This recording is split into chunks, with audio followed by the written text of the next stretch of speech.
Hello, everyone. I'm Charlie, and welcome back to another DraftKings DFS Slate Breakdown. Champions League Wednesday edition here now. And as you can see, we do have a big elephant in the room right there in minus 1600 Inter Milan. Huge favorites here. There are also a couple of other teams with pretty favorable spots. Barca against Bruges minus 200, Man City Dortmund minus 200 for them, Newcastle minus 200 against Atleti. Ajax and Galatasaray are both plus odds, but the goal total in that game is through the roof. So you can make an argument for those guys.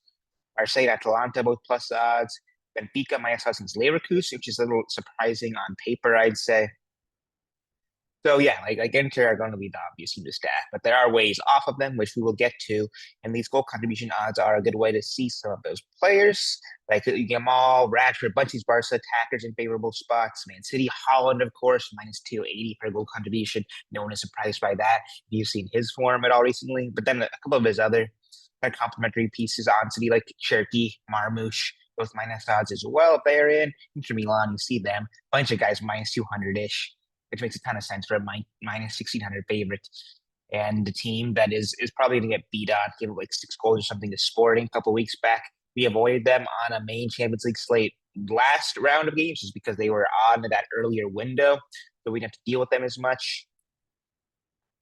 Newcastle, Voltamata, Murphy. Voltamata, who I think is dealing with an injury, I believe, after getting subbed to halftime. Maybe he's fine. Good. Maybe he's good to go. We'll see. Lineups here. Ajax and Galatasaray, as you can see, a bunch of guys at minus odds here. Whoever starts at striker for Gala, Osimhen or Icardi will be minus odds there. A bunch of guys like a plus 100-ish too, which is not that bad either. Marseille, Greenwood minus odds. He's just Marseille's like he's so much goal equity for Marseille in relation to the rest of the team. He gets like such a large percentage of goal involvements in relation to how many goals they get. Hey, stop it! Don't do that. Sorry about that. Benfica and Leverkusen. No, stop it. Benfica and Leverkusen, Pavlidis on minus odds there. And that is it for our games. A ton of matches here, 7 in total, and a lot of projected lineups to get through. For Ajax and their set pieces, it should be Glauc and Klaassen. I think mostly there's a chance like Gotts or Moro, even like Gaye or Vindal end up with something here and there. But it has been a Klaassen and Glauc split pretty consistently. For Galatasaray, it should be mostly Gabriel Serra here. Sane can also take something here and there, though, so I watch out for that. Benfica and Leverkusen. Benfica should be a Sudakov and Luka Bacchio split. Leverkusen should be a Grimaldo and Alex Garcia split. Bruges should be mostly Zolis with maybe a little bit of Forbes or Bannikin or even Stankovic taking a corner here and there. Barca, Yamal and Rashford splitting. Inter Milan, Di Marco and Çalhanoğlu split. Kairat, Gromyko, if you're crazy enough to chase after Cess for them. Man City and Dortmund. Man City should be mostly forward. Maybe Rangers take something here and there. Dortmund should be Svensson and Rierson splitting. Marseille should be some combination of Greenwood, O'Reilly. They're kind of a messy team for set pieces. Not the best situation there. Atalanta, another messy team. Villanova, Lukman, Zalewski. Wouldn't be surprised by any of those guys. They've been just all over the place lately. Newcastle, if Trippier, who is still out dealing with illness, as you can see here, that should be mostly Tonali sets. Voltod isn't projected, so it looks like he's good to go. But that halftime substitute last game. Athletic Club should be mostly Baron Gear. I wouldn't be surprised by like Jared Gieser, Nico Williams, Unai Gomez hopping on something here and there. They're a bit of a messy team for set pieces as well. All right, pricing now. As you can see, the first name right there, 11,300 for Erling Haaland. You can't really argue with it. He's just been on fire, whether that be League, Champions League, for international games.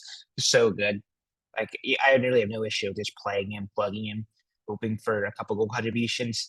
I always talk about it that if you want to risk getting off of him, it could really pay out just because his lack of floor. But if he's just going to score 1 or 2 goals every game, it's kind of a pointless thing to play for. So, yeah, it's just Haaland. Do what you want with him. Osimhen 11K. This is probably a little bit of an overprice just because of a more even matchup here, despite the high goal total.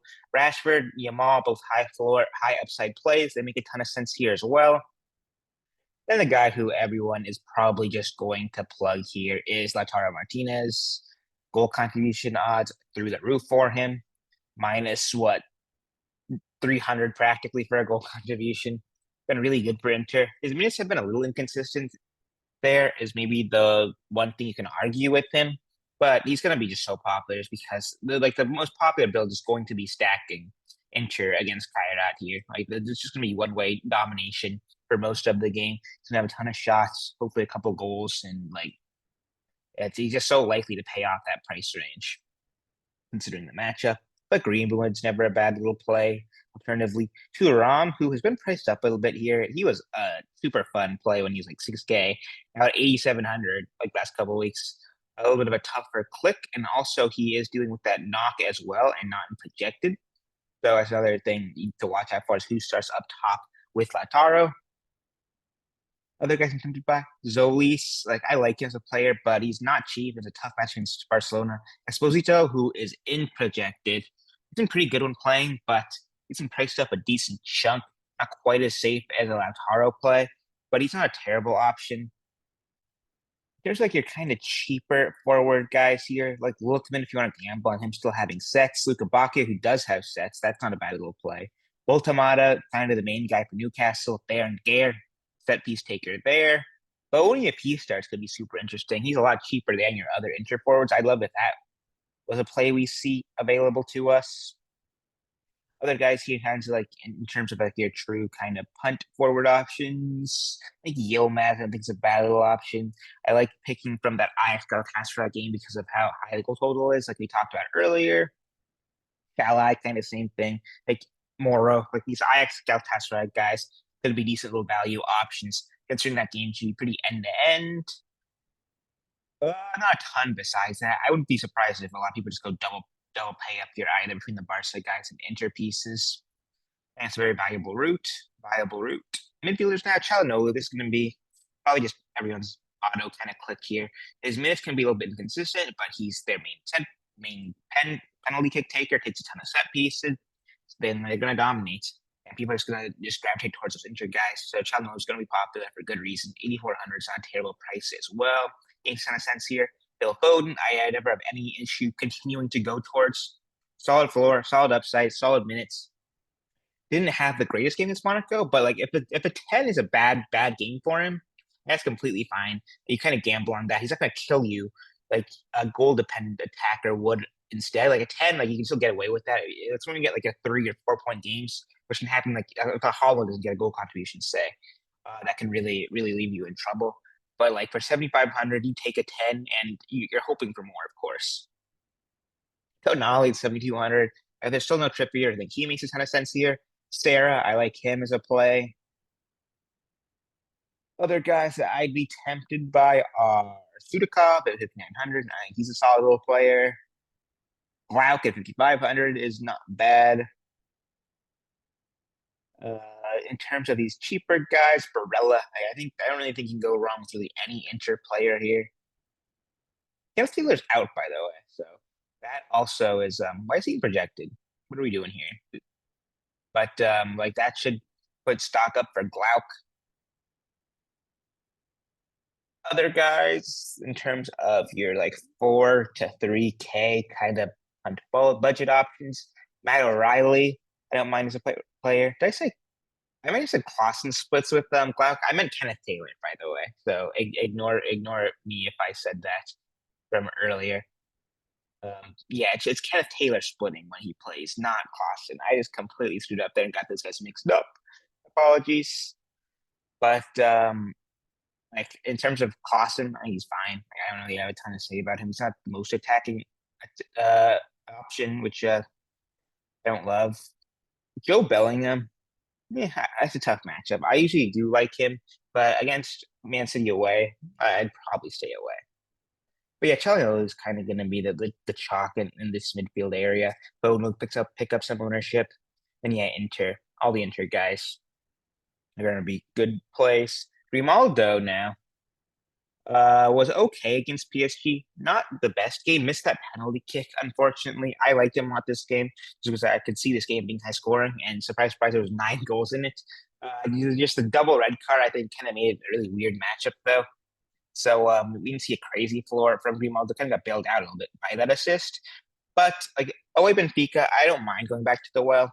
However, the big defenders player is in common theme with a lot of these guys on this slate who are in favorable spots, it is just another Inter play. It is DeMarco, who I've loved on much worse matchups here. Now home to Kairos. He's my favorite play on the slate. I'm sure it's surprising no one, just because I'm always on DeMarco. But I love him as a player. He's been showing some 90-minute games in his locker too, which has been rare for him. He's typically like a 65, 75-minute player. But if you're getting like a 90-minute DeMarco ability now, like if he's suddenly has the ability to go 90 to like 75, then like I love him even more. And I liked him even before then.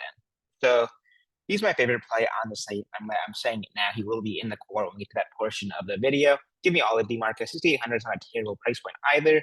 Dumfries, no set pieces, but super attacking and gets a ton of goal contributions. 2 goals in 3 games already. He's had a ton of like multi-goal games too, dating back to last Champions League too against like Barcelona. When you think about it, he had like 4 goal contributions over 2 games playing Kairos. He's almost like another attacker that you can kind of slot in here, just in a defender slot, like more inter goal contribution equity in a defender slot. So yeah, I like him a lot. Trippier, if he does end up going, solid little option there. Him and Tonali will kind of eat into each other's set share. Maybe it's a little bit of an issue, but like they could have plenty here against Athletic Club. I like him as a play. Those kind of like the big 3 or 4 defender options that I'd be tempted by. Other than that, like Villanova, you gamble on one of these Inter guys having sets. Or not Inter, sorry, Atalanta, I mean, having sets. Svensson, Koto, Rierson, whoever starts at wing back there should have set pieces. They're both all right options. Man City away is just a bit of a tough matchup. It's kind of the one issue there. After that, Bernasconi is a set piece taker when he plays. I like that as a play. I was super on him for the early slate this was on against Slavia Prague, and he just did not really do anything. He had a really poor game. However, his 2 crosses were both from corner kicks. That's the right side I look at, and I'd happily go back to the well if he starts again. I'm not going to judge him too much off of just an off game. Cheap defenders here, guys I'd look for, I think, are kind of your inter exposure plays like Bissek. He's been pretty solid. Really, let's just go on to just these inter defenders. We'll talk about them individually. Like DeFry, fine. Cherby if he plays. Bastoni, ooh, expensive, but he's not bad. He's almost like a fullback just because of how attacking they play. Like what Inter do is that they'll push DeMarco pretty far forward. If it's is Bastoni hurt? No, he's just non-projected. But whether it's Augusto, Bastoni, his left center back, he at least play like left back. They get a ton of crosses. They get forwards. You can see from Bastoni's numbers, he gets a ton of crosses. That more than you consider from just a normal center back. So where is Augusto? Did I just completely miss him? Yeah, 4,900. It was getting a little bit pricey, but like really any interplay they can go too wrong on. It's just going to be what is it? The saying the tide that raises all boats or whatever. Like they're going to have so much domination, so much possession that really every position should have a decent forward, even in just passes for some of these guys. Goalkeepers, though, crapshoot. Who was the highest scoring for our Tuesday slate? I don't even know. I couldn't even tell you. But yeah, it's just a super variance based. Black was on track for clean sheet, gives up a late goal. Olympiacos gave up a late goal too. They go from 1-0 to 1-1. Suddenly, he was going from like 12 points to like 0, I think. Yeah. That's just the variance of the position. It's pretty random. Just try your best to correlate it with the rest of your build, I tried to say. And now for our core, like the 2 obvious plays are going to be DeMarco, Çalhanoğlu. In cash, you're just going both those guys just because like you just need inter exposure here with that matchup. And GBP, I think you can get off of those a little bit more just because kind of gambling on the multi-goal performance from one of the other games is just not as likely, but you're getting it at substantially less ownership than these inter guys going to be. And then I'm going to put Lautaro Martinez. Right? It's not rocket science here, really, for cash builds, especially. Like Inter have the best matchup. There's kind of solid players on them. You kind of just start there, I think, for a lot of your builds. But yeah, guys, that's all I got, and I'll see you for the next one. Peace.